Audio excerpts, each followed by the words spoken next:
नमस्कार विद्यार्थियों, आज हम प्लेटो की शिक्षा व्यवस्था के बारे में आपसे चर्चा करेंगे। प्लेटो एक महान दार्शनिक विचारक जिसने अपनी प्रमुख पुस्तक रिपब्लिक में शिक्षा के दर्शन को प्रस्तुत करने का प्रयास किया। प्लेटो का मानना है राज्य में न्याय मूल आधार है और न्याय के द्वारा आदर्श राज्य की स्थापना की जा सकती है। इस आदर्श राज्य की स्थापना के लिए न्याय की प्राप्ति के लिए राज्य में उचित वातावरण, उचित माहौल होना आवश्यक है और राज्य में जो उचित माहौल है, उचित वातावरण है, वह शिक्षा व साम्यवाद के द्वारा ही संभव है। प्लेटो ने अपने शिक्षा दर्शन में यह माना कि आदर्श राज्य की प्राप्ति शिक्षा के द्वारा ही संभव है। प्लेटो ने राज्य में शिक्षा को नियंत्रित और व्यवस्थित बताया है कि शिक्षा राज्य के द्वारा नियंत्रित, व्यवस्थित और संचालित होनी चाहिए। शिक्षा का जो प्रमुख उद्देश्य है, नागरिकों में चरित्र का निर्माण हो और श्रेष्ठ नागरिकों की प्राप्ति हो। इस प्रकार के उद्देश्य के बारे में प्लेटो ने चर्चा की है। प्लेटो का मानना है शिक्षा के द्वारा न केवल दार्शनिक शासक की प्राप्ति होती है, बल्कि उत्पादक व सैनिक वर्ग की प्राप्ति भी शिक्षा के द्वारा होती है। प्लेटो की शिक्षा व्यवस्था या शिक्षा दर्शन से पूर्व उस समय जो विभिन्न राज्यों में शिक्षा व्यवस्था संचालित थी, उसके बारे में मैं आपसे चर्चा कर लेता हूँ। उस समय एथेंस राज्य की शिक्षा व्यवस्था के बारे में यदि मैं चर्चा करूँ तो एथेंस राज्य के अंदर शिक्षा को परिवार का निजी कार्य माना जाता था। शिक्षा में राज्य का कम से कम हस्तक्षेप होता था और शिक्षा के द्वारा व्यक्ति में शारीरिक, बौद्धिक, मानसिक विकास किया जा सके, इस प्रकार की शिक्षा व्यवस्था राज्य के द्वारा संचालित होती थी। इसी प्रकार यदि स्पार्टा राज्य की शिक्षा व्यवस्था के बारे में मैं आपसे चर्चा करूं तो स्पार्टा राज्य आसपास के सभी पड़ोसी राज्यों से घिरा हुआ था। उसे हमेशा इस बात का भय था कि पड़ोसी राज्य उस पर आक्रमण कर सकते हैं। अतः राज्य में शिक्षा के द्वारा सैनिक शिक्षा को अत्यंत महत्वपूर्ण माना गया है और शिक्षा में सैनिक व्यवस्था को अत्यंत जोर दिया जाता था। 7 वर्ष के बच्चों को राज्य के द्वारा ले लिया जाता था और स्त्री व पुरुष दोनों को समान रूप से सैनिक शिक्षा स्पार्टा में दी जाती थी। अतः स्पार्टा और एथेंस की शिक्षा व्यवस्था से बिल्कुल विपरीत प्लेटो ने अपने शिक्षा दर्शन को प्रस्तुत करने का प्रयास किया। प्लेटो की शिक्षा दर्शन में यदि हम देखें तो शिक्षा राज्य के द्वारा नियंत्रित व संचालित होनी चाहिए। शिक्षा व्यापक होनी चाहिए, लंबी होनी चाहिए। 6 वर्ष से 50 वर्ष तक शिक्षा व्यवस्था के बारे में चर्चा की है। प्लेटो का मानना है कि शिक्षा को 2 भागों में विभाजित किया जाना चाहिए, प्रारंभिक शिक्षा और उच्च शिक्षा। प्रारंभिक शिक्षा 6 वर्ष से 20 वर्ष तक और उच्च शिक्षा 30 वर्ष से 50 वर्ष तक। ये जो शिक्षा है स्त्री व पुरुष दोनों के लिए समान होनी चाहिए और संपूर्ण शिक्षा की जो व्यवस्था है वो राज्य के द्वारा होनी चाहिए। प्लेटो की जो शिक्षा व्यवस्था है, प्लेटो ने शिक्षा दर्शन को 2 भागों में विभाजित किया है। पहला है प्रारंभिक शिक्षा, उसके बारे में हम चर्चा करते हैं।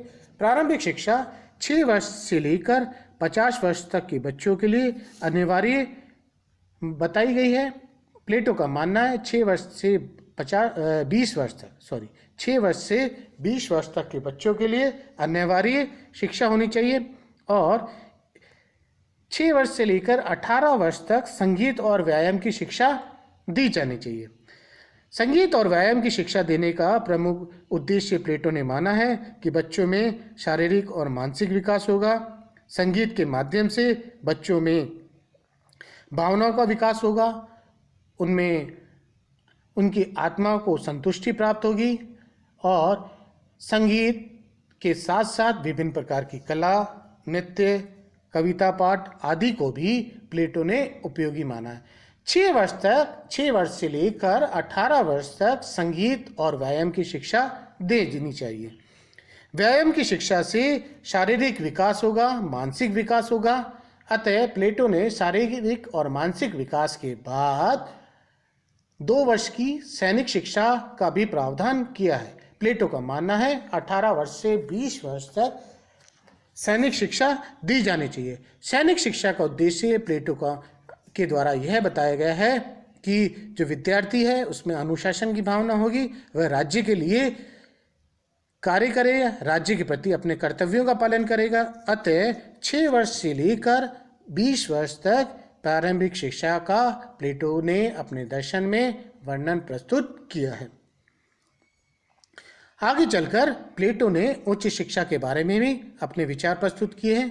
प्लेटो का मानना है 20 वर्ष के बाद विद्यार्थियों की क्रियात्मक व बौद्धिक परीक्षा होगी। यह जो परीक्षा है वह राज्य के द्वारा ली जाएगी और यह निष्पक्ष होगी।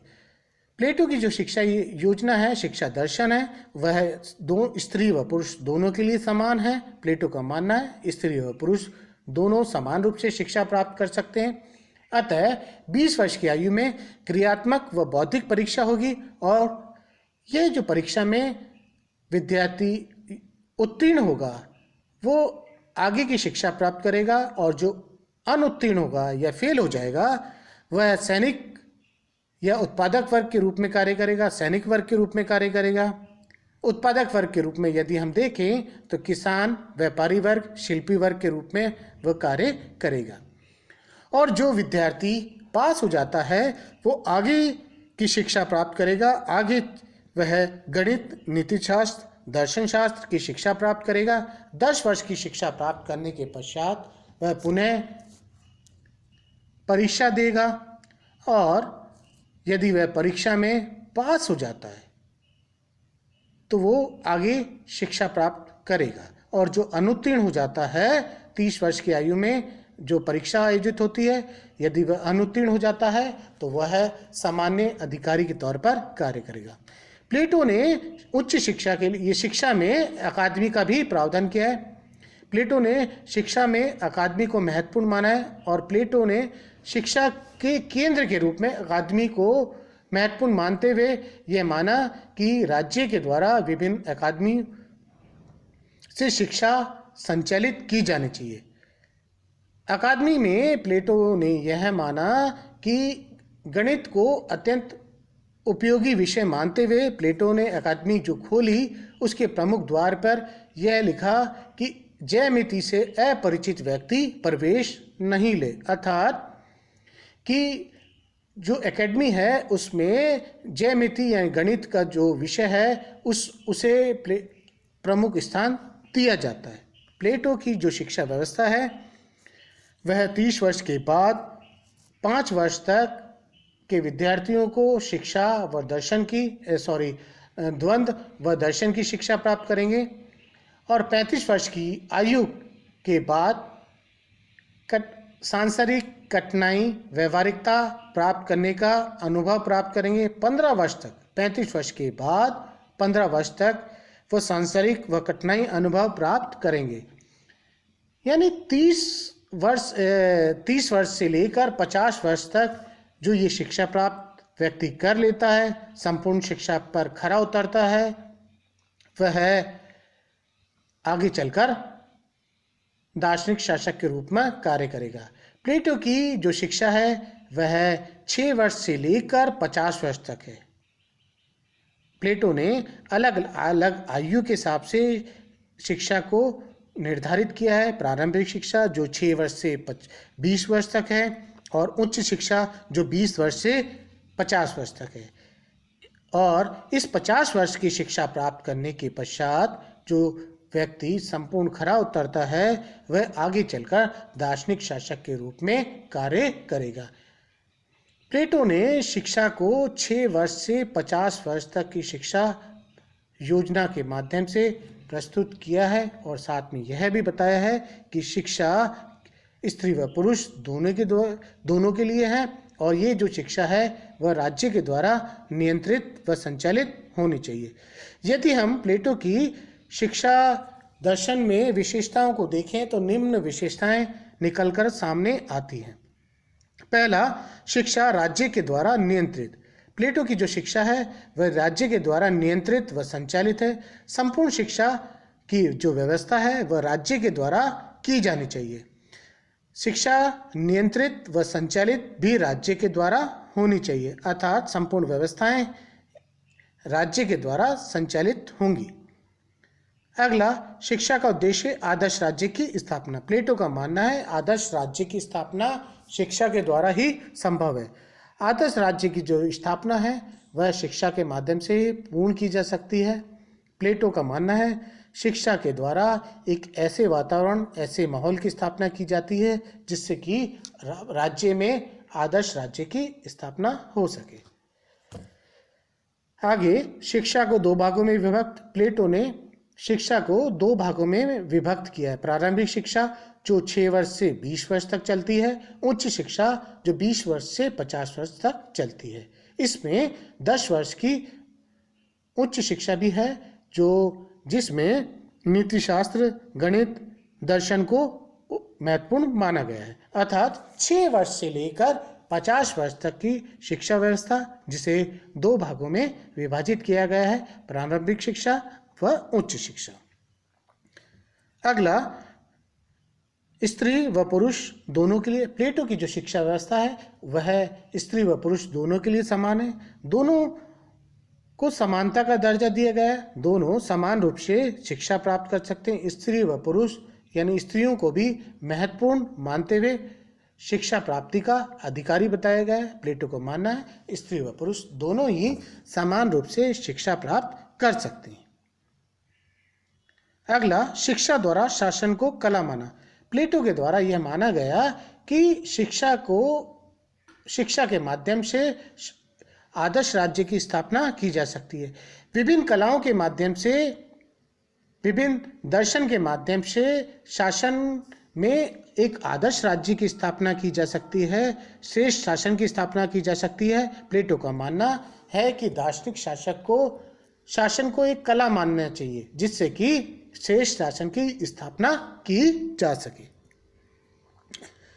अगला, शिक्षा द्वारा व्यक्ति का संपूर्ण विकास। प्लेटो का मानना है, प्लेटो की जो शिक्षा दर्शन है में प्लेटो ने यह माना कि व्यक्ति के व्यक्तित्व का संपूर्ण विकास किया जाना चाहिए। प्लेटो के द्वारा जो शिक्षा दर्शन प्रस्तुत किए गए हैं उसमें शारीरिक, बौद्धिक, मानसिक विकास किया जाना चाहिए, चारित्रिक विकास किया जाना चाहिए। प्लेटो का मानना है कि संपूर्ण शिक्षा के दर्शन से व्यक्ति के संपूर्ण व्यक्तित्व का विकास किया जाना चाहिए जिससे कि आदर्श राज्य की स्थापना की जा सके। शिक्षा में धर्म व नैतिकता। प्लेटो का मानना है कि शिक्षा में धर्म व नैतिकता को भी उचित स्थान दिया जाना चाहिए। धर्म व नैतिकता को यदि उचित स्थान दिया जाएगा तो निश्चित तौर पर श्रेष्ठ राज्य की, आदर्श राज्य की स्थापना की जा सकेगी। धर्म व नैतिकता राज्य में आदर्श राज्य की स्थापना में सहायता प्रदान करेंगे, मददगार होंगे और इससे कि राज्य में इस प्रकार का वातावरण स्थापित होगा जिससे कि राज्य आदर्श राज्य की ओर बढ़ सके, राज्य में आदर्श राज्य को स्थापित किया जा सके। ये शिक्षा दर्शन को प्लेटो ने अपनी रिपब्लिक में, अपने दर्शन में प्रस्तुत करने का प्रयास किया। आज हमने प्लेटो की शिक्षा दर्शन के बारे में आपसे चर्चा की। प्लेटो की जो शिक्षा व्यवस्था है निश्चित तौर पर उस समय की तात्कालिक परिस्थितियों, प्लेटो के दर्शन, सोच, कल्पना पर आधारित थी। यदि वर्तमान समय में हम देखें तो इस प्रकार की शिक्षा दर्शन को वर्तमान समय के राज्यों पर लागू करना संभव नहीं है। धन्यवाद।